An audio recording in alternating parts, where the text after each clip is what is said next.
നമസ്കാരം, എല്ലാവർക്കും ദീപാവലി ദിനാശംസകൾ. എല്ലാവർക്കും അറിയാം, ഇന്ന് നോർമൽ ട്രേഡിംഗ് ഡേ അല്ല. ഉച്ചയ്ക്ക് 1:45 തൊട്ടാണ് ട്രേഡിംഗ് ആരംഭിക്കുന്നത്.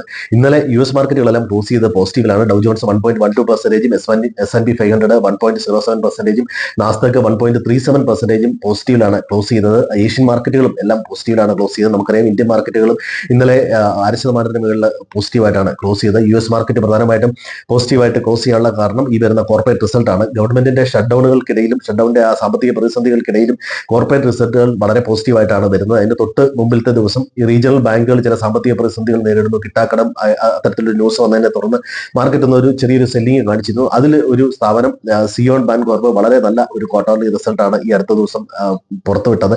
ഇത് മാർക്കറ്റിനെ സംബന്ധിച്ചിടത്തോളം ഒരു പോസിറ്റീവാണ്. അതുപോലെ apple all time high hit ചെയ്തിരുന്നു. അവർ ഐഫോണിന്റെ വർദ്ധിച്ചു വരുന്ന ഡിമാൻഡാണ് ഇതിനുള്ള പ്രധാനപ്പെട്ട കാരണം. മറ്റൊന്ന്, ചൈനയുമായിട്ടുള്ള ട്രേഡ് ഡീലിനുള്ള നെഗോസിയേഷൻ ഫലപ്രദമായ രീതിയിൽ മുന്നേറുന്നു എന്ന തരത്തിലുള്ള എക്കണോമിക് അഡ്വൈസറിന്റെ ഒരു കമന്റ്, അത് വളരെ പെട്ടെന്ന് പരിഹരിക്കാൻ പറ്റും എന്നുള്ള തരത്തിലുള്ള ഒരു കമന്റ് വന്നത്.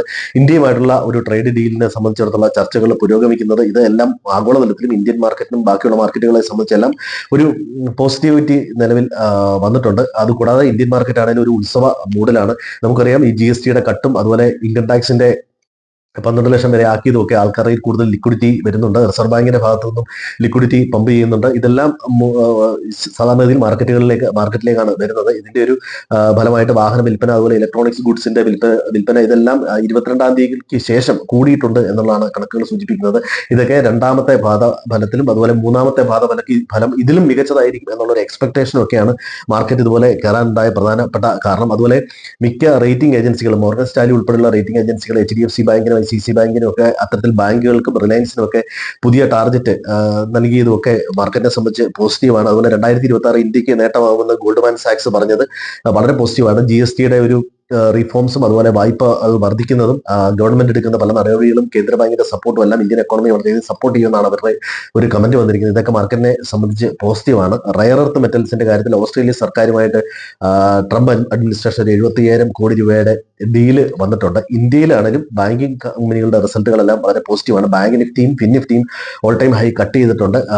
നിഫ്റ്റി ഓൾ ടൈം ഹൈയുടെ അടുത്താണ് നിൽക്കുന്നത്.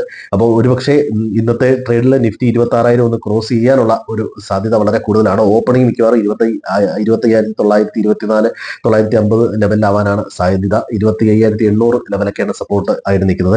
ദീപാവലിയുടെ മുഹൂർത്ത ട്രേഡിംഗ് പ്രമാണിച്ച് ഏതെങ്കിലും ഒരു സ്റ്റോക്കോ ETF എന്തെങ്കിലും ഒന്ന് മേടിക്കുന്നത് നമ്മുടെ ഫിനാൻഷ്യൽ വെൽത്ത് വർദ്ധിപ്പിക്കാൻ നല്ലതാണെന്നൊരു വിശ്വാസമുണ്ട്. ആ വിശ്വാസം നിങ്ങൾക്ക് ഏതെങ്കിലും ഒരു സ്റ്റോക്കോ ETF ഒക്കെ വാങ്ങാവുന്നതാണ്. അപ്പോൾ എല്ലാവരുടെയും വെൽത്ത് വർദ്ധിക്കട്ടെ. വീണ്ടും നല്ലൊരു വർഷം ആശംസിക്കുന്നു. എല്ലാവർക്കും ദീപാവലി ആശംസകൾ ഒരിക്കലും കൂടി പറയുന്നു. Thank you.